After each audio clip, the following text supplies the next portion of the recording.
stairs. Nia coming in, but will take the hit. Eruption on the generator as well. Eruption and Call of Ride. Nia does take a hit through the wall. So I don't know. Oh, and the dissolution value. These survivors. Deliverance from Claudette. Sprint bursting to the hot. It's the same with these masks. In the one event, she didn't get a mask either. No! Like, oh, the ground! Yeah, oh, that was live. That was sick.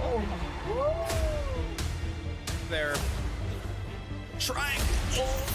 Pokey, nerf Nancy, man. She's gonna get hacked, maybe. Oh my god, she might just get hacked potentially. I think she does. Holy cow.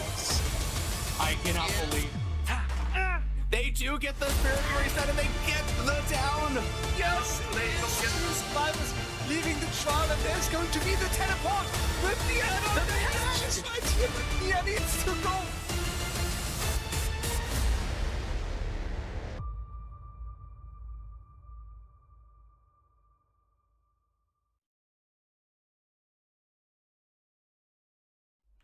All right, and we are back once again with another match of Dead by Daylight with Champions of the Fog, and I am joined today by Taco. Do you go by Taco, Hell's Taco Truck? What do you go by, friend? Well, yeah, you can either call me Hells, you can call me Taco, but don't call me Truck. You know what? That's fair. That's fair. Well, I'll tell you what. We are starting off things strong today as we are going to be seeing Infinity versus Misery with a Spirit starting off on the Wrecker's Yard and a very early down there on Jukebox out of nowhere. Honestly, I was not expecting that. I was a little bit distracted by the fact that I'm noticing that this is a Spirit match on trial number 1 versus a Deathslinger in trial number 2 for set number 1. And I was like, wait one second, that doesn't seem right. That's exactly you. It definitely seems a little bit, bit of a contrast to say the least. I agree. All right, it looks like we have Spirit currently in another chase here with a different survivor. Looks like it is the Kate here, going to be dropping the pallet a little bit early, trying to extend chase. And looks like they are going to make it to another tile. Spirit with a phase walk, though, going for a quick down. We'll see if it pays off. It does. It's always fun watching a Spirit because you have to have that skill. You have to listen. Did not see that coming from Jukebox. We have Spirit currently running around, going around the main tile, looking to down Jukebox again. Jukebox getting a little bit of distance. Now, in your experience, Gil, how much value do you ever see come out of Decisive Strike? I mean, it seems like such a nerfed perk. Yeah, it really depends on the killer at the end of the day and where the survivor's position during the Decisive Strike stun. Just a quick heads up, audio is a little bit crackly for yours. I do apologize about that. Just want to give you a heads up. But it really does depend from killer in situation as the survivor, if they're set up at a pallet or at a vault life as well, can be really, really strong as it can gain them some precious time to extend that chase even further, though sometimes if you're right out in the open, those 3 seconds are pretty meaningless, all things considered. Absolutely. No, it's looks like we have Spirit kind of looking between Hook, looking to camp out this survivor out to second stage. Poor Jukebox, man. It's a good friend. It's a longtime friend of mine. It's just fun watching, seeing how things are going to work out, seeing if they're going to go for the gens or if they're going to go for the Hook. Average comp player would just let him hang if it's being camped. But it's not always going to be the same situation, as it looks like we have another survivor coming around. Cheesy Abby. Oh, there's the double save. Yeah, will they get it? Trying to come in for the unhook here. Ada will successfully get it as Lori does take the body block. However, Spirit, undeterred by that, does want this survivor out of the game as quickly as possible. However, it looks like we will see the Shack Pal drop here in just a moment. And Spirit with the phase walk over to continue the chase. We do see the down at the pallet, but there is a survivor nearby. We hear that gen being worked on, but Spirit Fearless, it seems, will go for the pickup, in fact. Absolutely. It was very, it was just brass just right there. Just a lot of confidence thinking that nobody would be there to get the pallets done. Yeah, definitely really interesting to say the least. With that being said, we do see a Dragon's Grip coming up out of nowhere. Honestly, quite surprised to see that, to say the least, as I don't think we've seen that perk used before. We do see another gen popping off, though. Looks like Spirit has not really gotten much, if any, value here with that Dragon's Grip. And I will say, survivors are keenly aware of at least all of the gens, or all the perks at this point, between Sloppy Butcher, Corrupt Intervention, Pop Goes Weasel, and Dragon's Grip too. Absolutely, and that's the fun that you have whenever you're playing with comp. Everybody's keeping track of perks, but it's now what I'm interested to see if things are going to snowball. If these survivors are going to be able to get these last 2 gens, or if it's just basically a 4K2. Yeah, no, it definitely is interesting to say the least, but with that being said, we do see a blind there on the Spirit with a Blast Mine out of nowhere. Definitely was not expecting that, and looks like we will see the unhook during that period of time. Survivors making good use of that blind and stun timing to allow for that unhook, and the unhookee specifically to get a little bit of extra distance. Absolutely, and it's definitely fun to watch. We have Spirit kind of moving, phase walking, trying to find the survivor of the scratch marks. It looks like he's pulling them away from the active gens. If I were a betting man, it looks like Cheesy is looking to keep him busy to get at least one more gen done. We have Spirit currently moving. We have Cheesy moving through a filler tile, holding the filler tile. Yeah, and doing a really good job pre-jumping that pallet. We're going to see if they can win the 50-50 here against the Spirit. They do, in fact, do so as they are able to vault the pallet in time. Spirit having to make a decision here whether or not they can commit to the chase, but with that 4th gen popping off in the distance, it's looking like they will have to drop it, in fact. And, yeah, honestly, this has been really interesting to see with the survivors managing the chases as well as they have. Yes, there was a really early tunnel out there on Jukebox, but with that being said, they do get it down here on the lorry, and this is where things start to get interesting. If the survivors do not have that 5th gen primed and ready to go, this upcoming Pop Goes Weasel could be the defining moment on whether or not these survivors escape via the exit gate or are sent back to the campfire via the entity. Absolutely, Guilt. And see, that's the biggest thing is I've seen like someone missing like just one perfect skill check, causing just 99 to be left, and then it's just basically all over. Like it just snowballs down, and it gets crazy. It's like, and then after they get that gen, Killer goes chasing after the survivors like a hefty kid running after, cake. It's just crazy, and it's a lot of fun to watch. Yeah, it really, really is. We see Ada for 1-for-1 here, going to be able to get the down on them. The question is here now whether or not there are other survivors on gens as we speak. Nancy, currently the only one yet to be hooked, is nowhere to be found, so it's very likely they are currently sitting on a generator. Absolutely. If I were a betting man, I would guess they have that Gen 99. Now, the question is, there it is. And there's the pop. Well progressed in a blast mine to boot in order to delay things even further. But the Pop Goes Weasel going to be regressing that gen by upwards of 25% of the current progression. And looks like Spirit looking around for the survivor, knowing full well that they are probably somewhere nearby. But this is going to allow for the other survivors to potentially reset and or set up on a different generator. And Spirit prowling around. They do see scratch marks on the bus. And looks like they are going to go for a phase walk, seeing if they can find where the survivor is. They do end up finding the lorry, who does get down pretty much immediately. Mind you, they are in front of this logger, so there is a potential head-on, but no such luck for the lorry here today, as they will be sent back to campfire via the entity. And looks like with that Pop Goes the Weasel, Spirit going to phase walk across the map once again. in an effort to try and delay these survivors from completing it. We do see them committing to the gen though, but just not good enough, as it was not 99. Nancy hoping to get a little bit more of extra progress. But now if Dragon's Grip applied, it's going to be interesting to see if the Nancy will be able to go back to the gen, or whether or not they're going to even attempt, knowing that Dragon's Grip is in the game. Absolutely, and, you know, that's definitely a very interesting perk. I never see anyone running Dragon's Grip. That's like watching Skill Manas bring Blood Warden. Like, you never see it. It's like no one ever brings it. A rarity to say the least, but Nancy did go for the Dragon's Grip, is currently exposed. We see those scratch marks going to the corner. The question is, will it be enough to allow for the Ada to complete the gen on the Fun Bus? Time is taken down. I think the exposed status effects is going to be running out soon. The Nancy hoping it's going to happen sooner than later, but it does not happen. And there it is. There's the generator and adrenaline to boot. Oh, that's a big play. You know she was counting on it and hoping that it would go that way.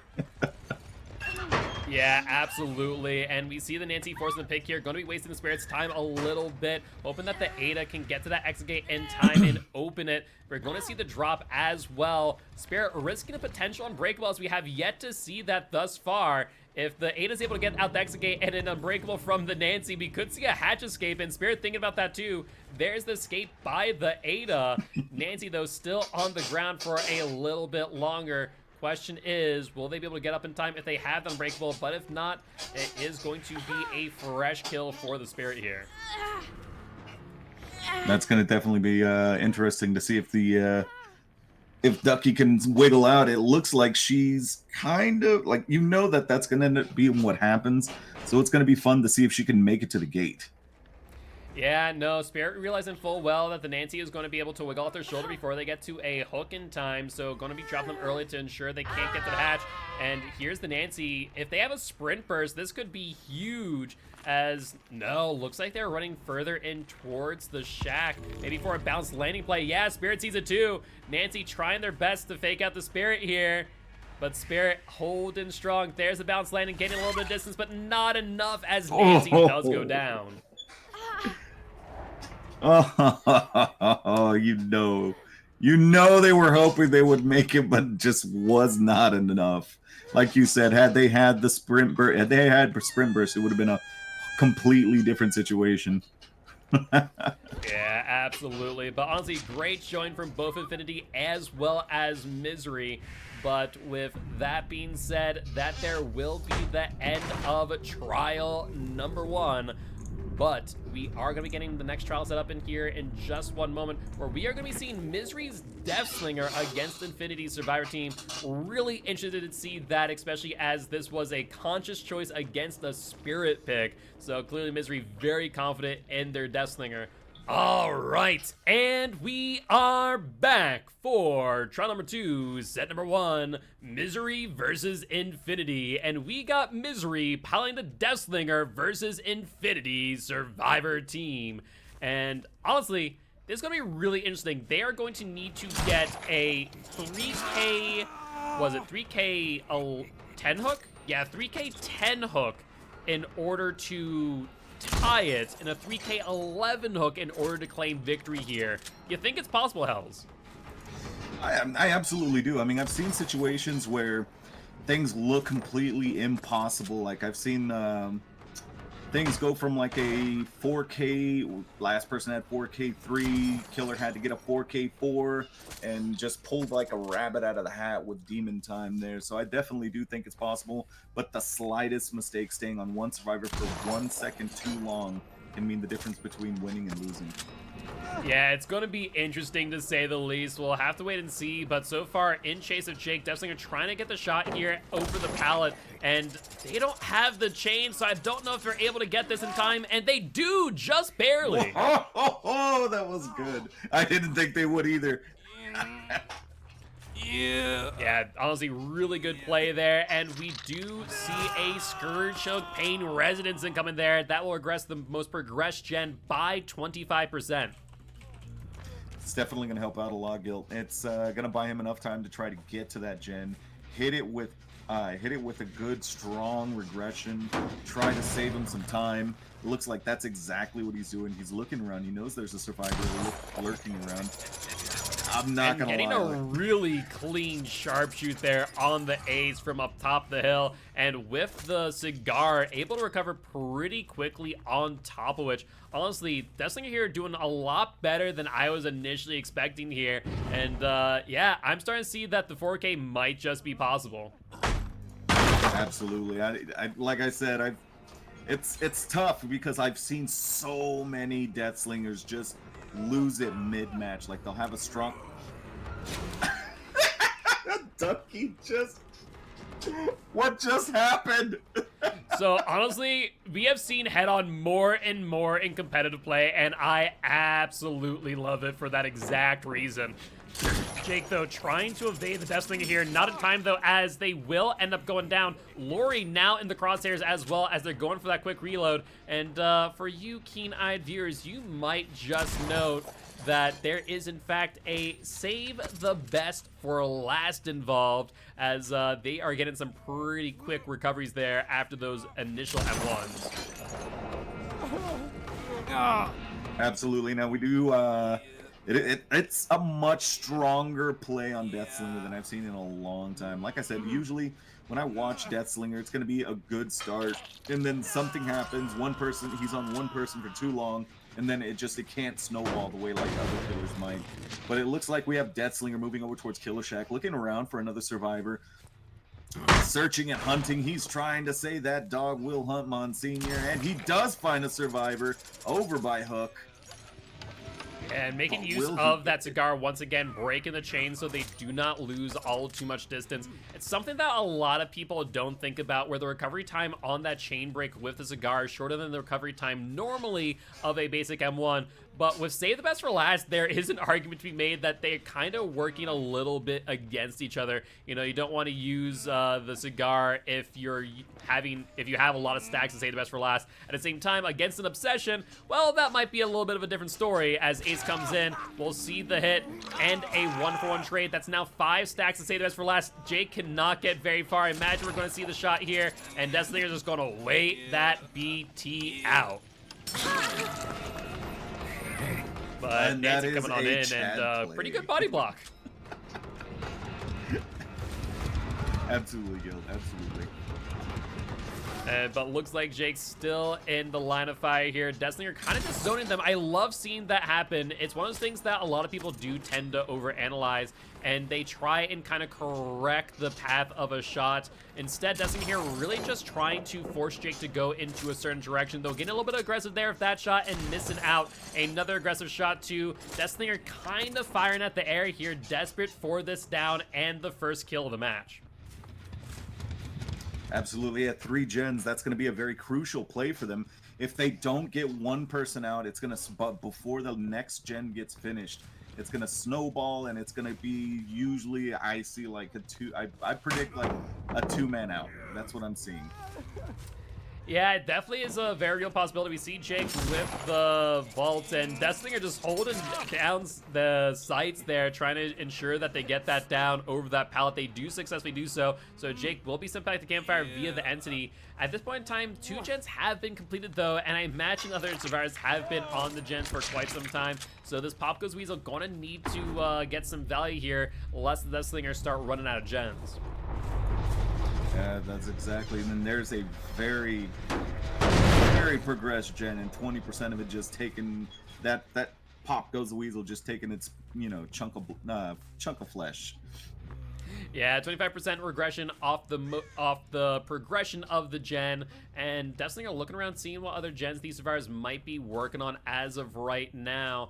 And looks like they're going to go over to the gen here by the truck, seeing not much, if any, progression, though we do find a injured Lori instead. That's exactly what this Deathslinger needed, as they still have 3 stacks of Scourge Hook Pain Resins in the mix, though.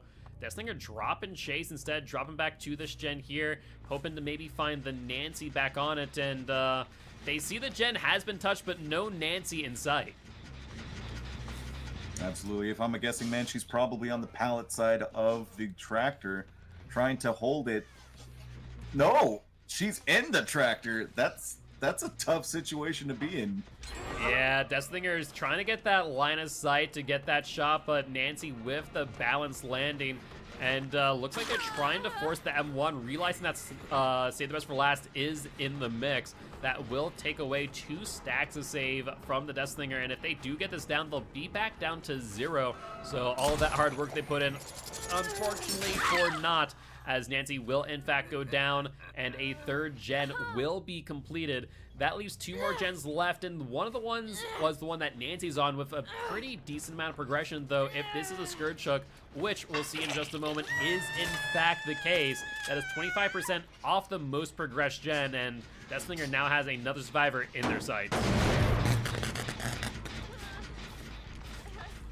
Looks like they will, in fact, go after the Lori here, taking a bit of a snapshot real quick, trying to kind of push them away from both the gen as well as the hook. Maybe trying to see if they can get Nancy progressed to the 2nd stage, but Ace coming in quick will successfully get this unhook. Unfortunately for them, no Save the Best for Last stacks available to try and make that hit a little bit quicker. And Deathslinger doing a great job boxing the Ace out of this scenario. They want this fresh down to get another Scourge Hook going and kind of bring the pressure back into their favor. Absolutely, and that's it. This is the point where the game is going to be decided, and it's all on Ace right now. That's a lot of pressure. He's going down. If they can get one more gen before he gets that Scourge Hook, it's going to be a huge game-changing situation. But it looks like Ace forcing the pallet break. Yeah, not sure if that's Ace as much as it is behavior. It's one of those things that DVD just has those little things that do impact the game quite significantly. And yeah, being forced to break that pallet definitely gave these survivors a little bit of extra time, but not enough, as we do see that Scourge Hook Pain Resonance hit. 25% regression off the most progressed gen. We see another unhook pretty much immediately. The question is, was that the Lori or was that the Nancy? If I were a guessing man, that would have to be the Lori, because if I'm not mistaken, I believe Nancy's on Death Hook, isn't she? No, there's only been 5 hooks total now, about to be 6 with this Ace on 2nd hook. So it's just Jake that's been on 3, Ace on 2, and Nancy on 1. So I imagine it was the Lori, but we did not see who that survivor was. A Pop Goes Weasel in hand and a gen completed in the distance. I'd imagine that was Nancy on the gen and Lori on the unhook here, but no sign of either of them. And Deathslinger now having to make a decision, go for the tunnel out here and secure the kill, or will they try and find the Lori, who is here with the Ace, mind you, to try and see if they can get the fresh hook and another screen. Absolutely, and it looks like we're down to our last gen. We have a Nancy that's been unaccounted for quite some time. I'm sure she's been a little busy, Nancy. There she is, running over to what looks to be a filler pallet by Comp Corner. Will she take it? Yeah, having these pallets so far out into the corners of the map is really interesting. And Nancy making good use of it too, as they are able to use that firecracker to kind of distract the Deathslinger there for a little bit, but not for long, as they will end up getting hit at that pallet. The Redeemer coming in clutch, and Nancy will be put on the hook for a 2nd time here. The question is, are the Ace and the Lori currently doubled up on a gen as we speak and about to complete it? We'll have to wait and see. Doesn't look like there's anything here, so the question is, where is that last gen? And not a lot of progression on the gen close to Deathslinger. They have to be on this one right here, but no progression on any of them. Looks like these survivors are going for a reset. Honestly, I feel like that's a very strong and most likely like a good play, because it's going to come down to one survivor holding that killer for just a little bit longer than what, you know, they were anticipating for, and that extra hit can be an extra 30 seconds, which, you know, can be a very, very big play. So it's going to be a lot of fun to watch and see how they handle this now moving forward with the double save, most likely. Yeah, I imagine that'll be the case, but the fact of the matter is that these gens are very close together. It's going to be really difficult for these survivors to do much of anything here, especially with the Deathslinger being able to pretty much hold a survivor hostage through BT. So they're going to have to be very careful and very methodical here on how they approach this unhook, as Nancy only moments away from being sent back to the campfire via the entity, and starting to think that, yeah, these survivors did give up on it, as we do see a head-on, I think, coming from Ace. Definitely an interesting play. I don't know. There's a lot that goes into this gameplay as far as like, are they going to be double teaming a Gen? Are they setting up for a save? It looks like they were setting up, hoping he was going to come through, get stunned. They could go for the save. Didn't work out that way, so it means that Gens weren't really heavily worked on. Yeah, that there is the biggest thing to take away from all of that, is that Gens were not being worked on during that entire time.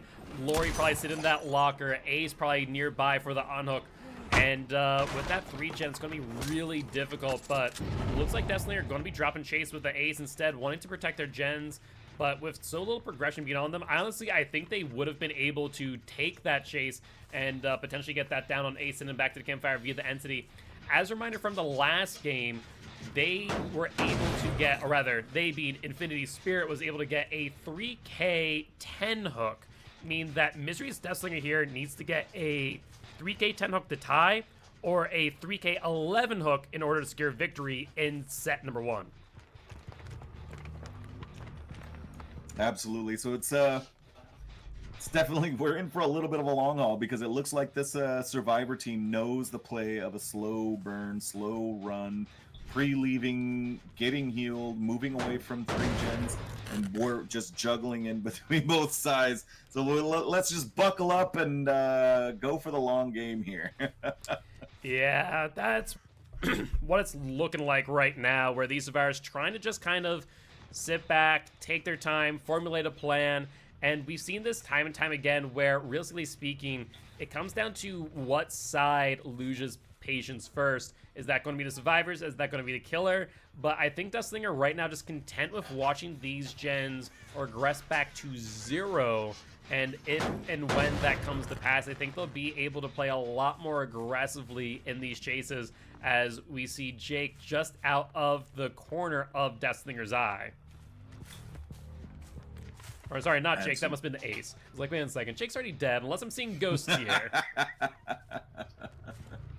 That's all good. Now, in your opinion, Guilt, what if you're leading your team as a team of survivors, what would you have done a little bit differently to avoid having such a being in this situation? I mean, it comes down to identifying the 3 Gens, right? The 3 Gens that are closest to one another. It's why we see survivors bring Deja Vu a lot of times. They're just trying to identify, okay, these are the most closest 3 Gens. We need to break into that and split them up as soon as possible. And we didn't really see that a lot this game, whether that be due to Deathslinger Scourge Pain and Resonance or the positioning of the chases. These survivors just were not able to break into these 3 Gens, and though they're not the closest in the world, they are close enough for Deathslinger to pretty much have a line of sight across all 3 of them from a centralized location. We do see the Ace here, and Deathslinger are going to be very much incentivized to pursue the chase and get it down. Absolutely. There's the shot. Honestly, surprised not to see the use of the cigar here, as save the best for last, only with 2 stacks on them, and the cigar definitely would have been able to get them a lot of value. But Ace going into the comp corner, thinking about going down here. The question is, where's the Lori in all of this? The Gens aren't progressed enough for them to be trying to jam them out and complete them. I imagine the Lori is going to be hiding around here in one of these lockers, maybe with a head-on primed and ready, as they are currently fresh, meaning that if they are able to escape via the exit gates or the hatch, the game is going to be pretty close. I mean, that'd be 3 points for the escape, putting them to 11. I don't know. I'd have to do some quick math, but I think it might be pretty close to a tie. It'd be 18 points for Misery, 11 points for Infinity. Ooh, that'd be 32 to 30. 1 point in favor of Infinity if the Lori is able to escape. Absolutely, and so that's this is where it becomes a lot of fun to watch, because I've seen games like where Eternal, like, it was so close, but because Eternal just had every single person hooked twice, everyone was confused. They were like, wait, the score's wrong, Eternal lost, they got more kills. I was like, no, they got more hooks, and so it's where that one point, that strategy where you're trying to figure it out, you're coming up with something. All of the different types of ways to approach this makes this a lot of fun to watch, because now it looks like from the very get-go they had planned for Lori to, after that Jen had gotten caught, basically it's going to be a hatch game. He knows he's going to go down. He knows he's going to die. Yeah, it's going to be really interesting here. And the biggest thing to keep in mind is that the Survivor on the ground, the ace, is on second hook, meaning that if they do bleed out, that is still full points in favor of the Deathslinger, but they have to worry about that hatch escape. And we do see a Crow coming back here. Could be the ace, could be the Lori. Deathslinger going to investigate real quick to see who this might be, and not hearing anyone or seeing any blood pools. I think the Deathslinger thinking the same thing that I am, that might have been the Lori at some point around these parts of the realm. Absolutely, and it's one of these plays where Lori could literally be anywhere. It's like finding a needle in a haystack right now. They're just searching through, digging through, hoping they're gonna get pricked by the little thing, and just, you know, find it by chance. And it's one of my favorite moments, because everyone's just sitting on the edge of their seats, waiting to see if she gets found, or is, you know, Doc gonna end up bleeding out. No one knows. Most likely, the way it looks like it's going so far is that Doc's gonna end up just bleeding out, and Lori's gonna set up for that hatch or door, depending on her perks. Yeah, I mean, if we look at the doors as they stand, they're not bad for survivors, but they're not great either. I think as a 110 M1 killer, I think Deathslinger will be able to patrol them as long as they have a good line of sight, but they need to be on top of the hatch as soon as the ace bleeds out on the ground, as it will spawn immediately. And looks like Deathslinger set up for just that here. Primed and ready, but ace getting picked up. Okay, here's where things get interesting, folks, because this is a very well thought out play, as the ace primed and ready to bleed out. Lori now in chase. If they can make their way to... Oh no, because Lori isn't on death hook. So I don't know here. I understand what they probably are going for in forcing the ace to take a hit and bleed out, allowing the Lori to then go for a hatch. But now Lori kind of getting boxed out here. I don't think that's going to be a possibility. And if they get the hook here on the Lori, that will secure victory here for Misery and their killer team. Yeah, that looks about like just looks like it's about done here, because all it's gonna take is Lori to go down, and that's the end. And of course, Ace body blocking. Yep, and that's the thing. Ace, if he gets downed, he will bleed out. And so now Ace in a world of trouble too. Lori down on the ground. Deathslinger knowing that, honestly, it does not matter here. But if they go for this hook, that will be the game in favor of Misery. And looks like they will realize that, taking a moment to get the hook as far away from the hatch as possible. Not that it really matters here at this point, because the only thing that the ace could really do is sit on gens. Absolutely. So with ace, basically just, honestly, the way I see it just playing is they're just going to wait it out, and it's just going to be a big giant waiting game at this point. And there's the nodders. Yeah, I mean, there's not much that can be done. Even if the ace were to get this last gen, that would only be 2 points. Even if at that point they were to escape, that would be additional 1. It'd be an 11 to 23 point match. And that is still enough for Misery to walk away victorious here in set number 1. So there really is no winning here for Infinity. But keep in mind that if we were to go to set 3 and that were to end in a tie set, it does go to overall match points. So every point does count. Absolutely. That's where a lot of strategy comes into play. Like, I feel like that Dead by Daylight is not only a game of management, but a game of strategy, like how you're setting up your points, how you're getting everything done, the perks, everything comes into play. Oh. He accepted his fate. Yeah, Ace with the last-ditch attempt there, trying to see what they are able to do, but unfortunately for them, just not able to sneak through in time. Instead, gonna get downed, and that there will be the 4K for Deathslinger. Honestly, a really impressive showing, especially when you consider they were up against the Spirit in Trial number 1. But Misery walking away victorious here as we move into set number 2. But do not worry, we will not have to wait long as we are going to be getting this next lobby set up where we are going to be seeing Misery's Executioner versus Infinity's Survivor team. All right, and we are back for set number 2, trial number 1, Misery versus Infinity. And we see Misery killing as the judge, the jury, the executioner himself, the Pyramid Head, against Infinity's Survivor team. Absolutely, and it's going to be a lot of fun to watch. One of my very first comp matches to ever cast for was Ultra on Pyramid Head flicking Ducky. It was the best thing in the world. Yeah, I can imagine. And yeah, we're going to be starting off things strong here as we see that Trail of Torment kind of getting put up there. Wanting to see if we can box any survivors in. Looks like Adam ran past those lockers, but no head-on as I was expecting. They will get tormented, though, and a swing went through, but no connection as Adam does get that pallet stun.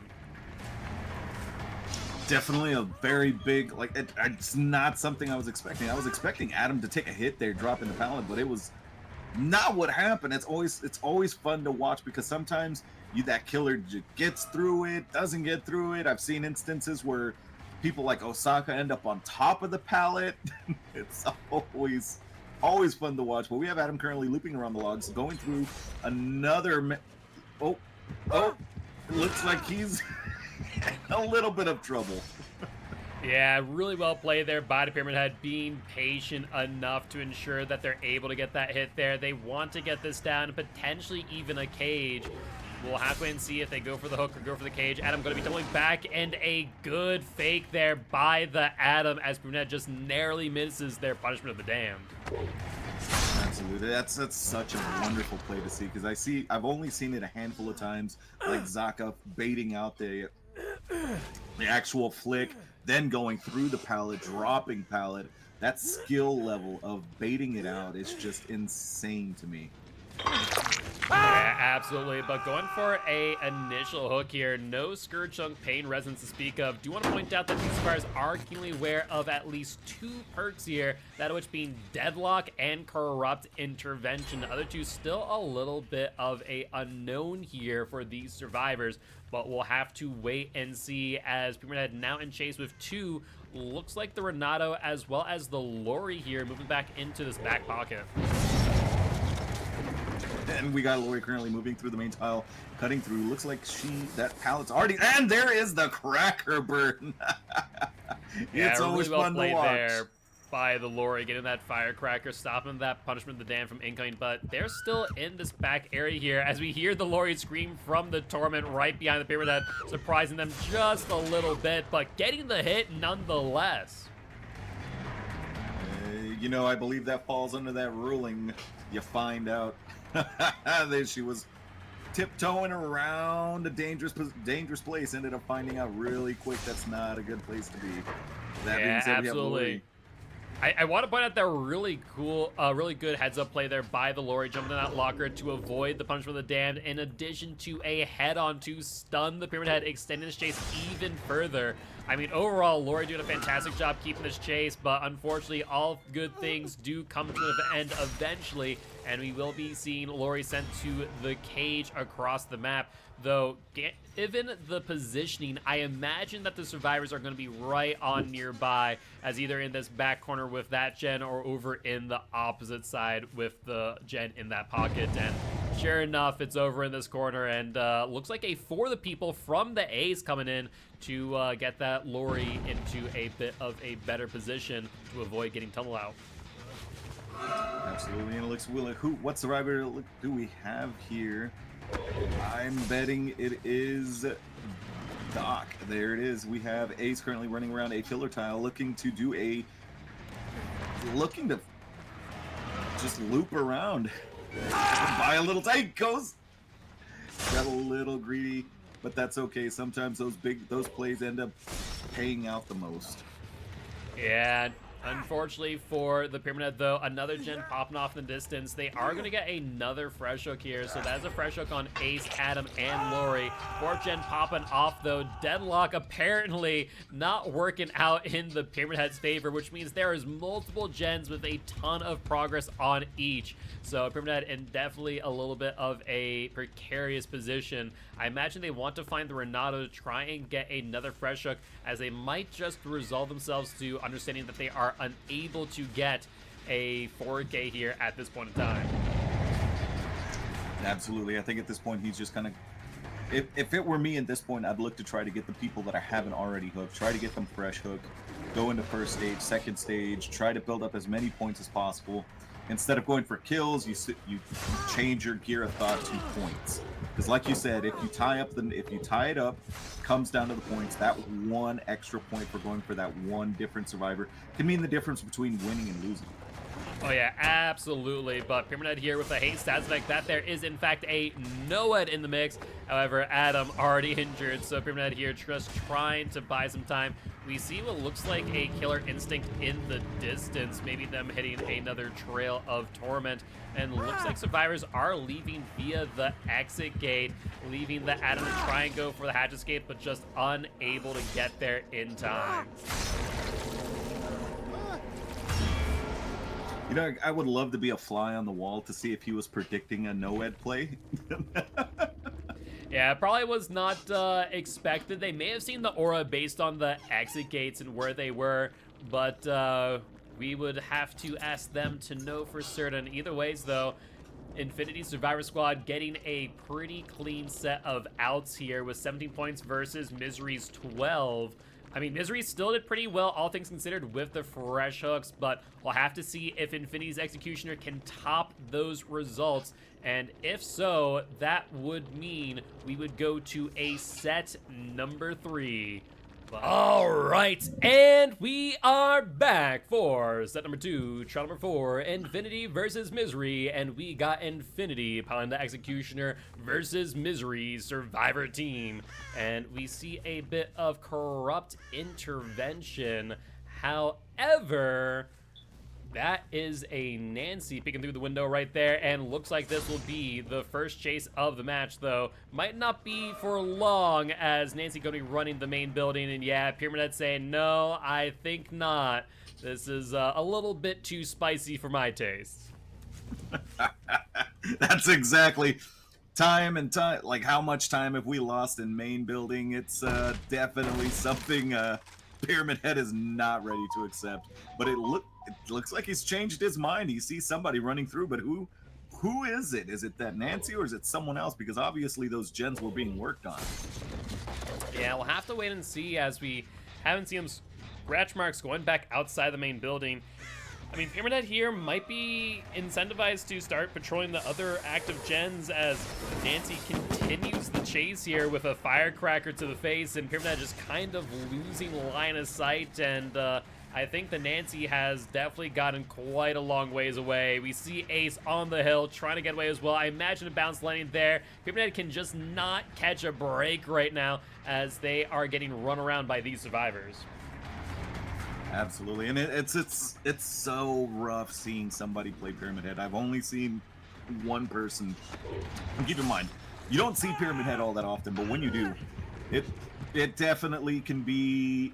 I've only seen one person get a 4K on them, and that was Ultra. But I'm very impressed with that head on. It seems like it's left and right here. I don't see it as often, but I come to Champions of the Fog, and it's everywhere. Yeah, I mean, Pyramid Head is still a really strong killer. Definitely not as strong as the artist or the mastermind, but it's definitely up there, so it's always fun to watch. But these survivors are just running circles around this Pyramid Head here, as between the head-on, the pallet stuns, the excellent usage of exhaustion perks to extend these chases, Pyramid Head here is definitely hurting quite a lot. Absolutely, and I'm kind of like, I feel for this Pyramid Head, man, because you know he's frustrated. He's trying to get these hits. Ace is now just looping him around Killer Shack.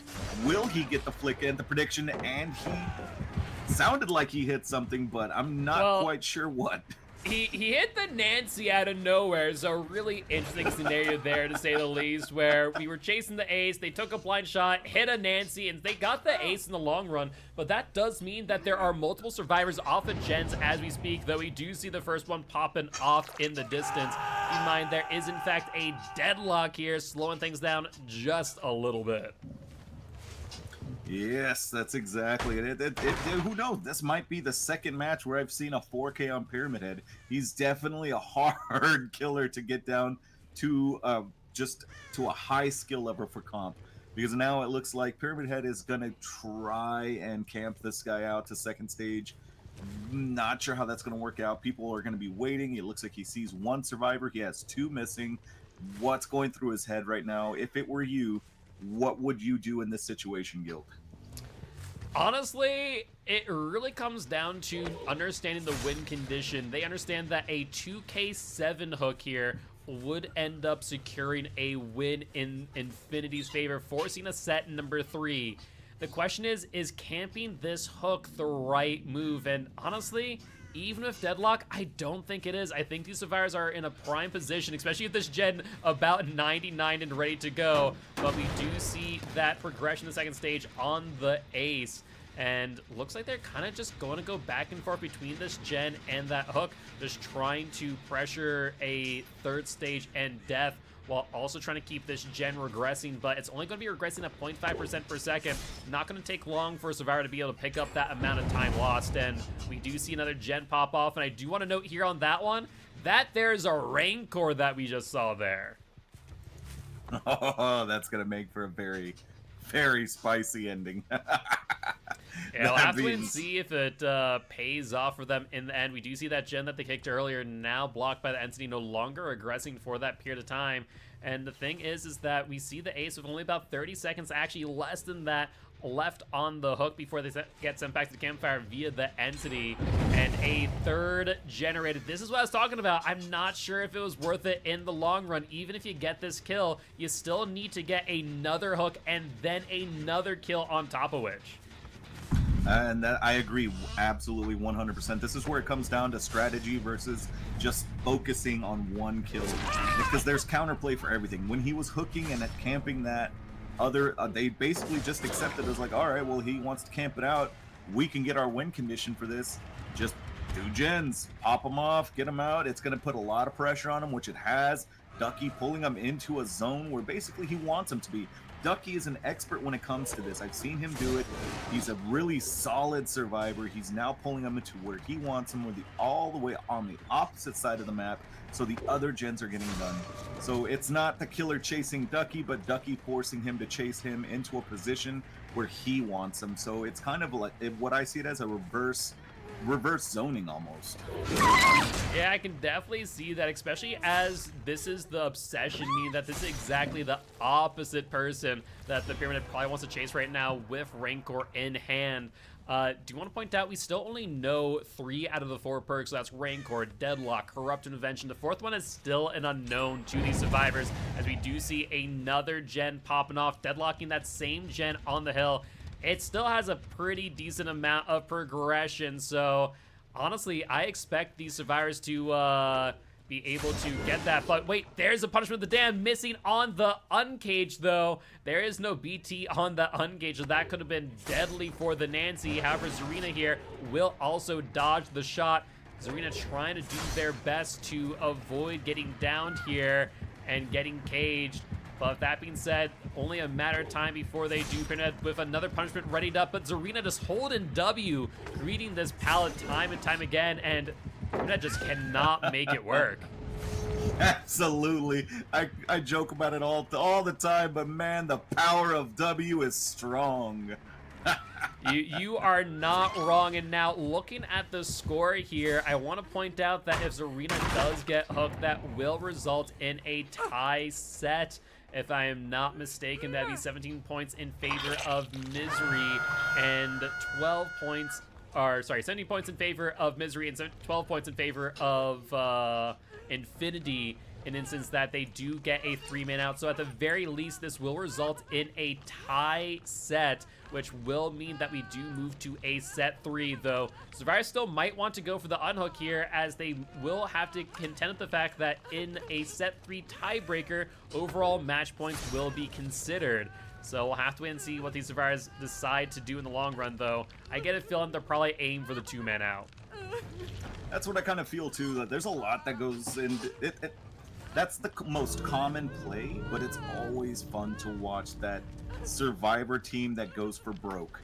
You know they're putting their heart into it. It's one of those. It's a risky play, but you go in there, you clench, and you get that diamond out as soon as you relax, and sometimes it doesn't work out.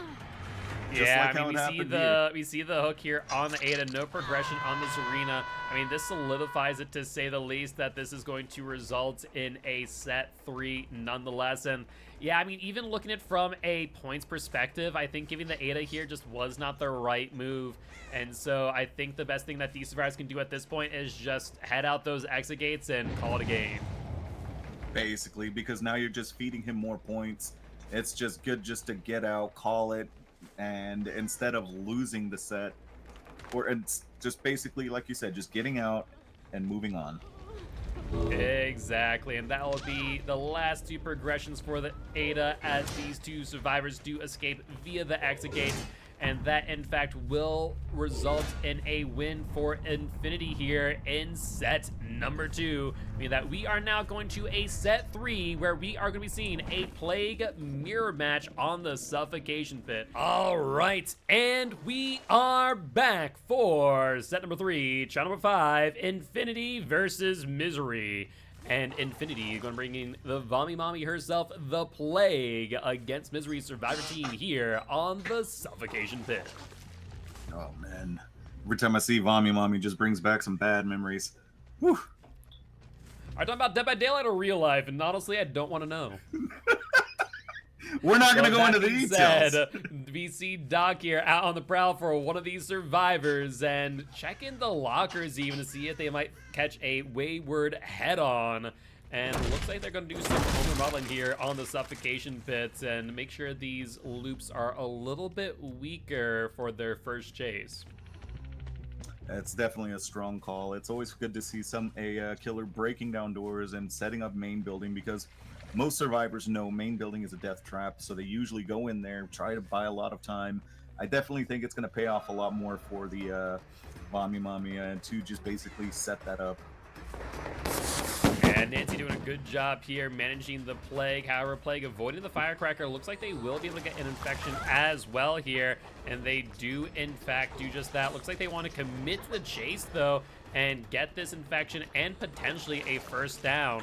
So looks like there is no Thanatophobia here, and Survivors will soon find out that is the case, as normally we see Plague with Thanatophobia just infect one Survivor, then walk away, infect another one, walk away, rinse, repeat, but this Plague is determined to get this down. That's a very risky call in my personal opinion, mainly because whenever you're playing this killer, you want to basically spread that infection as far as possible. This killer is now basically going directly for one down, or trying to get them all basically in a down state. But usually these killers are like zone killers. They're territorial. They want to spread everything, get everyone sick, force people to start getting corruption. So it's going to be interesting to see how this works out for them. Yeah, I will say, keen-eyed viewers may have noticed, or rather keen-eared viewers may have noticed another perk being revealed here, as Bamboozle was seen there as the Plague did vault that window. I also want to point out that we, of course, know of Corrupt Intervention. Outside of that, though, we do not know much. You see Zarita, though, going for a potential Toolbox Sabo, as that was, in fact, a Scourge Choke Pain Residence, regressing the most progressed gen by 25%. Zarina also getting infected from quite a far ways away on top of it. So, honestly, really good play here by the Plague. It kind of worked out in the end, explaining why they were so aggressive with that first chase, trying to get that down, and that initial Scourge Hook to slow things down just a little bit. Absolutely, and that's that play there where they're going for the Sabo, definitely just go completely backwards, because you see them go for it, they end up not going for it, and then they're kind of teetering in between whether they should, they shouldn't, and then just ends up not happening, and then you're in a closer proximity to the killer, making it to where he gets another down, putting in a very tight situation where the whole game can snowball out of control. Yeah, I mean, I think it was a an educated decision there for sure, and trying to see if they could force force the killer to go to a different hook. But obviously, that killer was not deterred by the potential Sabo and just committed to it. And unfortunately, the survivors just were not able to get it to work. But we do see second stage hit for Nancy. They are that much closer to being sent back to the campfire via the entity. The question is, will the survivors come in for a unhook while the Plague still has their power in hand? Mind you, Plague protecting a hook where there's only, what, kind of a 3-gen going on for them. There isn't really much, but they can potentially make it work by using their power again and again, as we do see them pick up another corrupted pool here, as Ada will go for that unhook. A double hit through, no BT. There's the BT hit, but Plague hot on the trail of the Nancy. That there will be the down without a decisive strike. That'll be Nancy sent back to the campfire via the entity. Definitely, that's a rough situation to be in, because you know that they're going to catch you easily. Plague has that vomit. It's kind of, you know, do you wait? Do you not? What's going to happen? How is it going to work out? Now everything's snowballing. This went from a possible 3-man out to now it may end up being a 4K. It's kind of tough to watch. It was interesting to watch how it started, and it looks like how he started his gameplay ended up working out really well in his favor. Yeah, I mean, we'll have to see what comes of it in the long run, but we do see this hook here on the Ada incoming. Do want to point out that when they did hook the Nancy, they ended up hooking them on a Scourge hook, so that is a Scourge hook that is now out of the game. So we'll have to see if the Plague is able to set up these survivors near another Scourge hook, as we do see Ada get put on a Scourge hook, another 25% off the most progressed gen. And Plague's power just about over, and no additional pools available to them. So for all intent and purpose, Plague is a little bit powerless here. Obviously, survivors can get infected, as Arena is currently broken. But unless they find those survivors, Plague has a whole lot less lethality here without those corrupt pools available to them. I believe you're right on that, because now it's gonna be a tough situation. Killer doesn't have much of a 3-gen, but it's soon here. If she can get corruption, will end up turning into a 2v1. It's gonna be it's gonna be something to watch how it plays out, because there's a lot of different strategies they're gonna have to figure out. Is it worth sacrificing the one player? Is it worth getting the gens done? Is it worth sacrificing gens to do a double save while she doesn't have her power? It's we'll see how it works out. Yeah, I imagine that these survivors right now just sitting on gens, trying to get these last two as progressed as possible. They know a 1-for-1 trade here would result in another Scourge Hook Pain Resonance incoming. That's one of the biggest things. This is why you really do need to spread those hook stages across your survivors early. Less Scourge Hook Pain Resonance gets a whole lot of value. But Plague not going for the 1-for-1 trade here, going to go for the Ada here and attempt to get this tunnel out early. And they will wait out that BT, getting the down as well. So this is going to be really interesting, because now it's going to be a 2v1 scenario here. And these last two survivors have yet to be hooked, so any down results in an immediate 25% regression on the most progressed gen. That is going to be back-breaking for these survivors, especially as the Plague sees that this Arena was back here on this gen not all too long ago, seeing this Arena walk away towards the main building. Exactly, and one of the biggest things here is it looks like they might be setting up Cheese to basically hatch. I mean, it had to be anybody. I mean, go for Cheese. Everybody loves Cheese. Cheese is amazing. Except for those who are lactose intolerant, in which case they enjoy cheese just that much more. At least that's what I've seen in my experience. That's right. But Zarina getting out of dodge, it would seem, though not all too far away, as Plague did end up finding them here at this tile, though still some decent amount of resources here that Serena can utilize and try to extend the chase for as long as possible, but with a missed fake out there, that will be the down there. A 4th gen popping off. Plague, though, knowing exactly where the survivor is going to go and hunt them down off in the distance.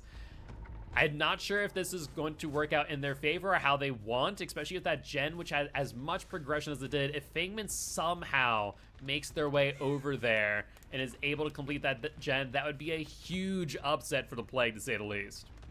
I agree 100%, because now it's a point where can she find Fang before that last gen gets done? Does Juke have anything that can help?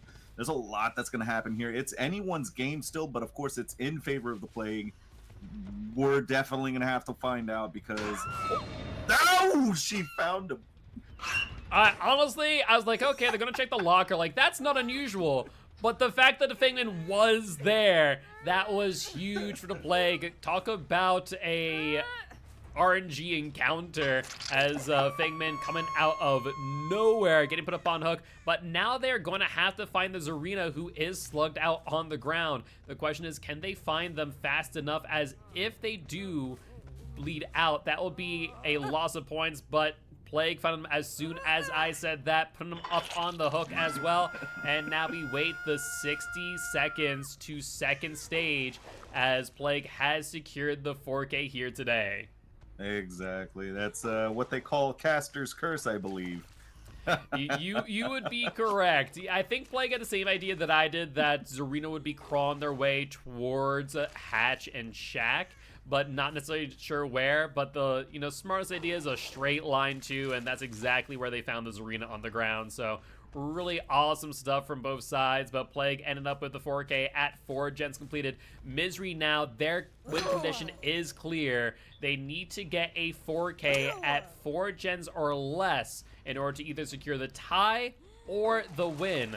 Now, mind you, if we take a look real quick at set number 1 and set number 2, the points are pretty close. Misery got 36 points in set number 1 and 26 in set number 2. I mean, that is, what, 62 points there? Infinity on their hand with 29 and 35. That is 64.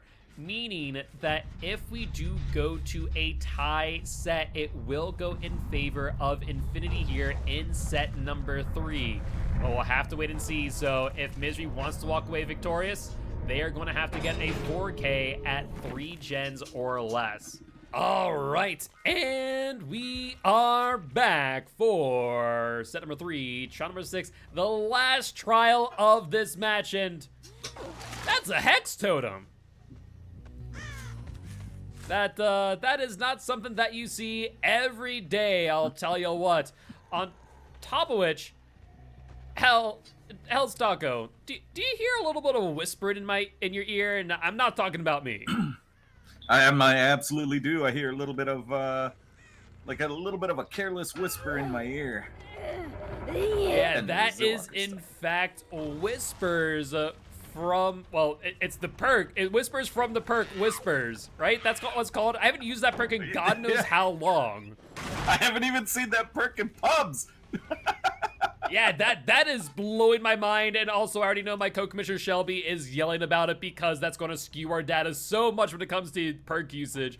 But nonetheless, we see a Hex Totem, we see Whispers, Corrupt Intervention, the 4th perk still an unknown. As you guys are well aware, the win condition right now is a 4K at 3 gens or less. Maybe them just trying to get some information early on with the use of Whispers is the only thing that I can think of, but they do have a power in hand. Lori being very greedy on this pallet, but will dodge this initial M1. And looks like Absolutely. Lori trying to dodge some more, and Plague trying to play some mind games, but just not able to get the down in time.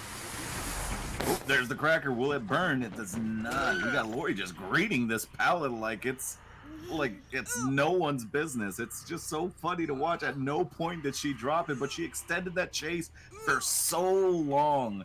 I'm still blown away by Whispers, man. I can't get my mind off of it. Yeah, no, I am 1000% with you. I mean, the Whispers from the Plague were loud enough. Now you got the Entity whispered in your ear on top of which. But I mean, it's going to be good usage of some good information, allowing the Plague to know exactly where the survivors are, at least relatively speaking. You know that they're within a certain meter distance, and we found the Nancy here getting infected as well. I imagine they're going to end up vaulting here. Plague gonna go with some additional vomit. No, going for the M1 instead, opting to get that hit. And that there, my friends, is Hex crowd control. When's the last time you saw Hex crowd control? It's been a hot minute, hence why Oh my looking at that, I was gosh. like, okay, excuse me, what? I also want to note that Plague did get the infection here on the Atom, and completely forgot to mention all the chaos from earlier. Lori was, in fact, hooked on a Scourge Hook Pain Resonance, so the most progressed gen did get regressed by 25%.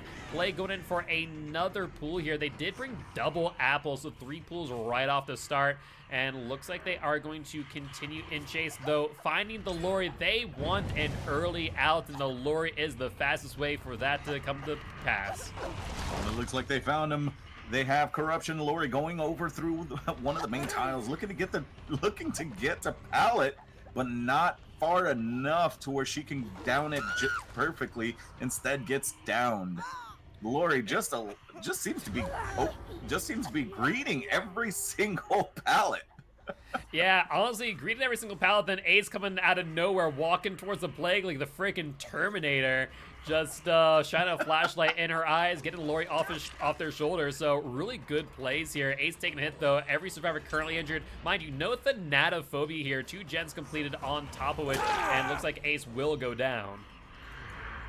Yeah, that was a strong play, holding the killer. Ace saving Lori, extending everything out. Now an extra gen can be done. Lori can hide and just wait out things as she just gets gens done far away from the killer.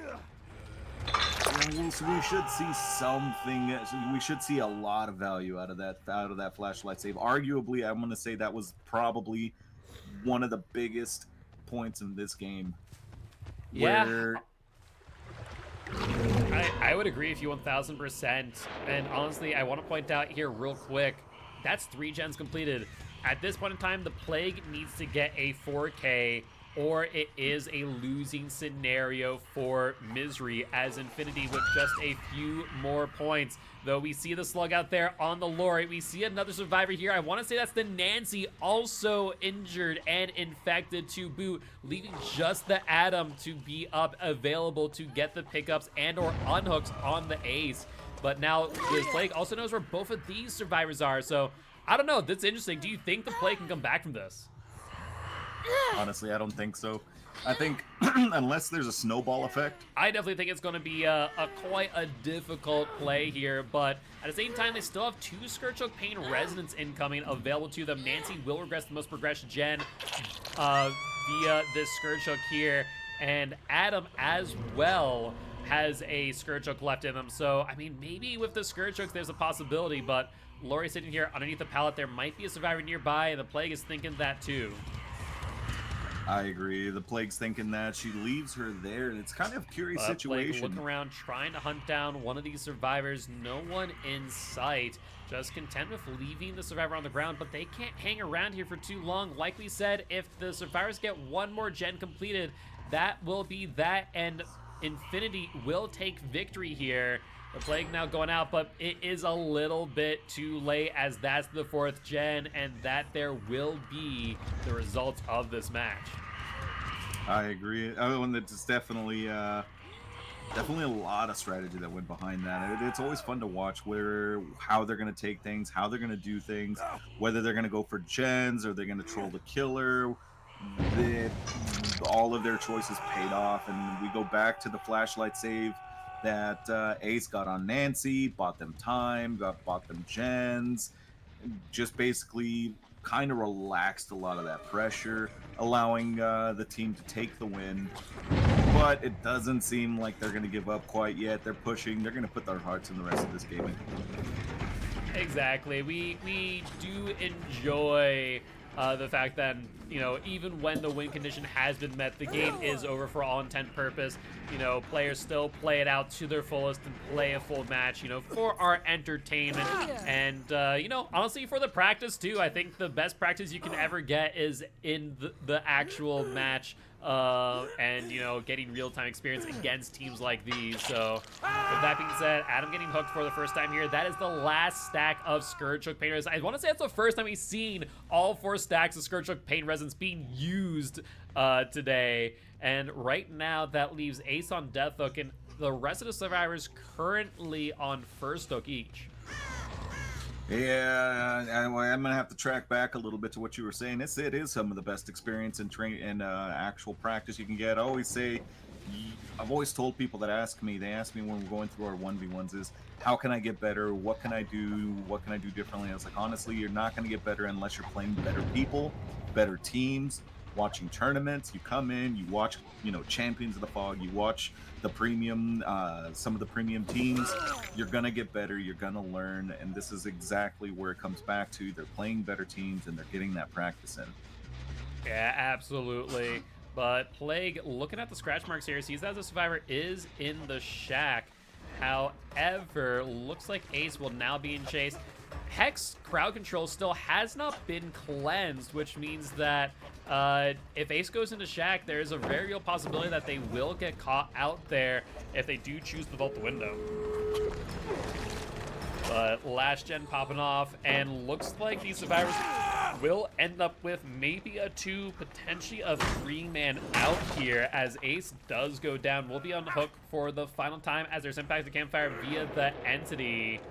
And we do see a cleanse from the Nancy. Looks like Exegate's actually not in bad positions here for the killer. Going to be really easy to manage them and defend them. But with all 3 survivors being up, 2 survivors being up, it'll be a little bit more difficult. But looks like the play going for the slug out play. We don't see survivors splitting Exegate pressure just yet. We saw the Lori go behind Shack, maybe trying to get a cleanse off, but Plague interrupting that and will now go for the down. We do see scratch marks, however, going towards that Exegate a bit farther away. Yeah, it's definitely interesting, because now Nancy is still holding, or is that's Lori holding where she should have been dead a long time ago. But she is still holding the killer, letting her 2 teammates get out, using and abusing that love shack there. And that is the end of our Lori. Yeah, it's the end of that chase, and it looks like Nancy, instead of going for the Exegates, instead got the Atom up, infecting them as well. So this is actually quite significant, because now it does put the Plague in a position where they might be able to go for a full 3-man slug here. We'll have to wait and see what comes of this. We do see scratch marks going back into Shack, potentially for the pickup on Lori, and sure enough, there it is. Nancy not wanting to be satisfied with just the out, wants to also just get as many survivors out as possible. But with them now broken, Lori now in the basement of Shack, kind of held hostage there because they're being looped around. But we do see the vault here, and looks like Lori is going to get pushed around into Shack once again. But with the mind game, this will be a pretty quick down. The question is, will the Nancy be able to get to the Atom in time? Keep in mind, Lori only been hooked once, so if they do bleed out here in the next 2 minutes or so, that will result in a point lost for what it's worth. Absolutely. It is a lot of fun to watch. It looks like they're just kind of having fun, just going through the motion. They know that it's essentially over, but they're just kind of going in there having fun. I honestly don't know how. Okay, so finally we're gonna see Lori die. That's exactly what I was kind of wondering. Is like, what's gonna happen with Lori? She's held in the corner. She's been left out to just basically dry. Yeah, Lori going up on the hook for a second time, 1 stage away from being sent back to campfire via the entity. But we do see both Nancy and Adam cleanse. I imagine setting up for a potential Exegate escape, and sure enough, we see the Adam there on that Exegate, but a little bit too late as the Plague was able to get there in time. Looks like they will go for a full infection, and down here, though, content with just getting the hit, as we do see Nancy unhook the Lori in the background. The Plague a pretty far distance away, though, from that Exegate. I think the survivors have enough time to potentially get out, especially as the Plague now content with the chase with Adam. I think they're going to go for this kill and allow the other two survivors to escape. They will, and looks like we have Adam currently running around the long wall here. Looping trend, of course. We have the Plague mind gaming, trying to moonwalk, Michael Jacksoning this kill at this survivor. Doesn't seem to be working as Adam goes down. Yeah, unfortunately, Adam just not able to make it work in time, and we do, in fact, see that out there. Looks like Lori and the Nancy just opting to take the out and leave Adam to die on Hook. Honestly, a reasonable play in the grand scheme of things, and realistically speaking, really good results here for the Plague. A 9-stage 2K definitely is not bad, but unfortunately not good enough here, as we will see Infinity take set number 3 and this match here in round 2.